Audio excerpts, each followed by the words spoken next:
Hello, all out there. Am I audible? I can see Deepu Shukla, Irshad Dar, Dharna, Ankur, Soumya Shukla. Am I audible?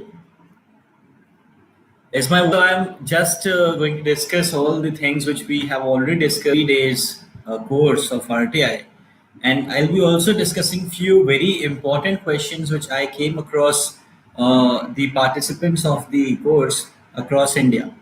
Now I'm just repeating that I'll be taking the questions, plus I'll be also taking the questions which were being mailed to me, and I'll be telling the answers to them by taking their name as well. And if you have any query during those 3 days session, then you can also ask me directly through the comment. So should I start with the questions? Okay, fine. So let more people come. Till then, let me brief you all some more thing about RTI. That Right to Information Act has already told that it was passed in 2005 in two parts. First part was enforced in on 15th of June, and the second part was enforced on 12th of October, on which the whole of the Right to Information Act was being enforced and passed. Fine, great, great. Hello, everyone. Good evening again. So I'm starting with the email to me, and I'll be answering them. So the first question which I was being asked was from Mohan Raju from Telangana. Mohan Raju has asked, is ID proof mandatory to attach in RTI? क्या ID proof लगाना जरूरी है एक RTI application? Mohan, I would like to tell that under the right to information act 2005, which is a central law, the attachment of ID proof is not mandatory, and nowhere it is written that an ID is to be attached if you are filing an application under the Right to Information Act. Second thing, okay, fine. So Irshad is not audible because in Kashmir 2G is working fine. Irshad, I'll be calling you and telling you everything if there is some confusion. So by the time I'll be telling rest of the viewers who are able to watch me. So the question asked by Mohan Raju from Telangana is that is it mandatory to attach your identity proof along with the application of an RTI? So I was telling that it is not mandatory. First thing, because under the Right to Information Act 2005, there is no provision that you are required to attach the your identity proof along with the application. Second thing, if there is any state amendment, because fetching of information is, although it is governed by the central law, but some of the states also have their state laws. Like Uttar Pradesh has their own right to information law, which is named as Uttar Pradesh Right to Information Act, which was passed in 2009. So there are different states which are federally running their own legislature in their state. So if in your state, अगर आपके राज्य में, if in Telangana it is mandatory to attach. So the next question I will take is of Ritu Das from Guwahati. Why drafting is what about an illiterate person? Fine, this is a very valid question that since to ask information you are required to draft an application to the PIO. Now, if a person is illiterate or is not aware of the legal remedies, then obviously he will fail to fetch the information from the concerned department. And in such a scenario, there are many people in India, across India, who will not, although there are 74% Indians who are in literate category, which I have already told in many of the webinars and seminars as well, that what is the definition of a literate person? That a person is literate only and only if he is above or of the age 7, and also if he can write his name or he can read out his name. That is the mere definition of literacy in India under the MHRD ministry. But this is not the scene. There are people around 25% of people are dropouts from primary schools. Further 25% people are not able to go to primary school after second or third class. Only 15% people are able to attend class 10th, and only 6.9% are graduate in India. So the problem here is that if a person is illiterate, how he can file an RTI application? He can take help from those who are really very active under this act. There are right to information activists. Yes, there are RTI activists who can help them pro bono cases, and they can make them realize, and they can make them fetch the information, make them access the information which they really want or which they really need. There are many conditions. There are people living in slums. So if a person who is living in slum, if he want to ask that when the development of that land will take place, because once that land will be developed, will or once the development work will start in that area, the slums will be thrashed out. So in that condition, if that person is willing to ask that on what date or in which month the development work of that land is going to start, then in such a scenario, those who are practicing in right to information as lawyers, or those who are RTI activists, can help such kind of people. Plus, it is also important that once you are getting an information, although it is required that you are not filing an RTI application just to gain fame, but to fetch and to access the information which is under the control of public authority. So, in that condition, if you are applying for any information under the RTI Act, in that condition, the this fine. So yeah, what I was telling was that once you are filing the RTA application and you get the information, so if any person who is affected from that information, you can tell that person, you can spread the information in order to provide certain kind of benefits to the public, and in order for to attain a welfare to public at large. So that is why drafting is required, and that is Home has asked the question कि अगर RTI का जवाब नहीं दिया जाता है तो क्या कर सकते हैं? अगर आरटीआई का जवाब आपको 30 दिन के अंदर नहीं दिया जाता है, यानी कि जवाब नहीं दिया जाता है, उसका लिमिटेशन क्या है? तो पहली चीज तो ये है कि अगर आरटीआई का जवाब आपको 30 दिनों के अंतर्गत नहीं दिया जाता है, तो उस कंडीशन में आप फर्स्ट अपील कर सकते हैं under the state information commission appellate authority. इसके अलावा बहुत सारे ऐसे डिपार्टमेंट्स भी हैं जिनमें खुद ही अपीलेट अथॉरिटीज बनाई गई हैं to resolve the dispute alternatively. अब यहाँ पे दो तीन कंडीशंस आती हैं कि कब आप एक अपील फाइल कर सकते हैं। पहली चीज कि अगर आपको इंफॉर्मेशन नहीं दी गई है तो भी आप अपील फाइल कर सकते हैं। दूसरी चीज, अगर टाइम फ्रेम में आपको इंफॉर्मेशन नहीं दी गई है और अगर 30 डेज का टाइम स्टिपुलेशन है कि 30 दिन के अंदर अंदर ही पब्लिक इंफॉर्मेशन ऑफिसर को इंफॉर्मेशन आपको देनी है और वो 45 दिन में देता है, और जो 15 दिनों का डिले है वो डिले अनसेटिस्फैक्टरी है और वो कंडोन नहीं किया जा सकता है, that delay can not file कर सकते हैं। और तीसरी कंडीशन है कि अगर आपने कोई भी आरटीआई एप्लीकेशन फाइल किया है और आपको सेटिस्फैक्टरी रिप्लाई नहीं मिला है, सेटिस्फैक्टरी इंफॉर्मेशन नहीं दी गई है, तो उस कंडीशन में भी आप appeal. Majorly these departments are basically the armed forces which are securing our borders, like Indo-Tibetan Border Force, then this BSF and other such kind of forces are exempted under Right to Information Act. But they are also liable to grant you access to the information which are there, which are under their control, only and only if there is some connectivity to human rights.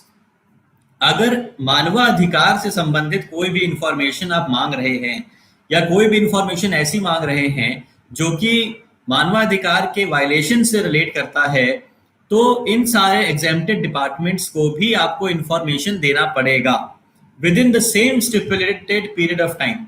Section 24 human rights को लेकर के right to information act में लिखा हुआ है, और उसमें यही लिखा है कि सेक्शन 24 के अंतर्गत अगर आप राइट टू इंफॉर्मेशन एक्ट की कोई भी एप्लीकेशन फाइल करते हैं और वो एप्लीकेशन कहीं ना कहीं से लिंक्ड है ह्यूमन राइट्स वायलेशन को लेकर के, तो उस कंडीशन में ये जितने भी एग्जेम्प्टेड डिपार्टमेंट्स हैं वो सारे के सारे डिपार्टमेंट्स उस तरीके की राइट टू इंफॉर्मेशन एक्ट की एप्लीकेशन को अलाउ करेंगे, और कोई भी ऐसी इंफॉर्मेशन जो कि ह्यूमन राइट्स वायलेशन से रिलेटेड है उसकी एक्सेसिबिलिटी भी देंगे.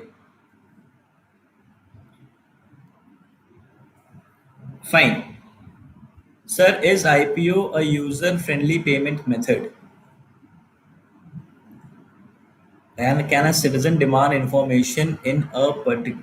Okay, fine. So postal, yes, indeed. Khushi Shukla has asked a question, sir, is IPO a user-friendly payment method? Definitely it is.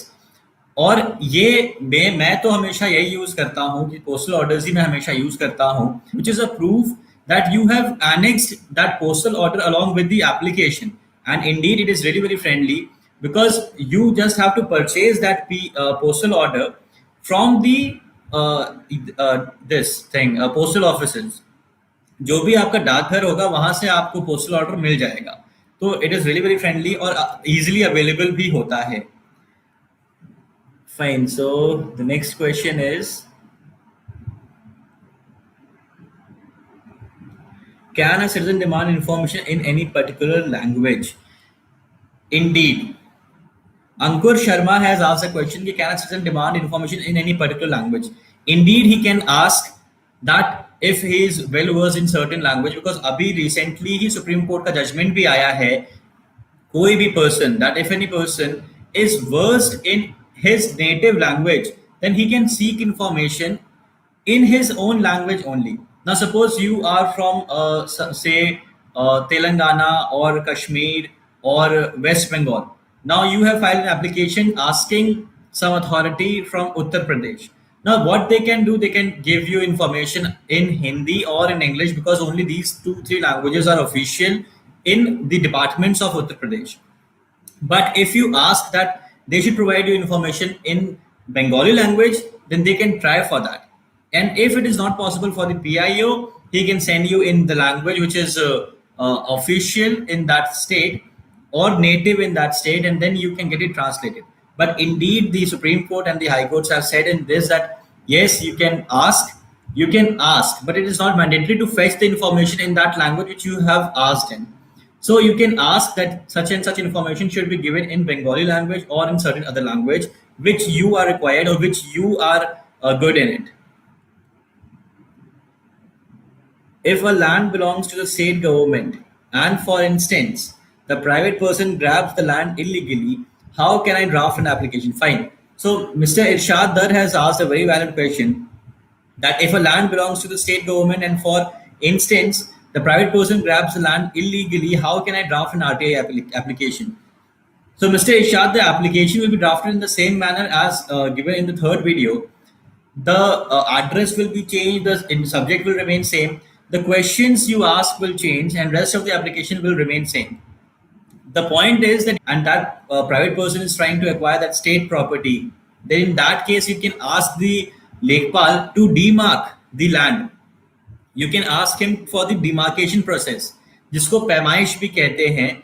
You can ask that revenue officer or the Lekpal to demark the land so that whatever is of the state should remain with the state, and whatever is of that private person should remain with the private person. Fine. So the next question is Prasoon Shekhar. Are High Court RTI rules extended to subordinate courts are valid? Mr. Prasoon, I'm not able to get your question. Please reframe if it is possible. Okay, fine. So what I am able to get from your question is that our High Court RTI rules extend to subordinate courts are valid. So if you are asking for the constitutional validity, then obviously it is valid. And if you are asking that the rules framed under the High Court rules, will it extend to the district? And every court is being governed by different registrars and different offices. So the High Court rules will not apply on the lower courts or on the district courts. The High Court rules are territorially extended to the High Court, and operationally also it is extended to High Court, unless and until there are certain kind of condition or situations which are not inevitable. Swati. Sir, by this question answer round, we are getting more. Okay, fine. Thank you. Thank you. Thank you. Adit Pratap Singh is asking a question.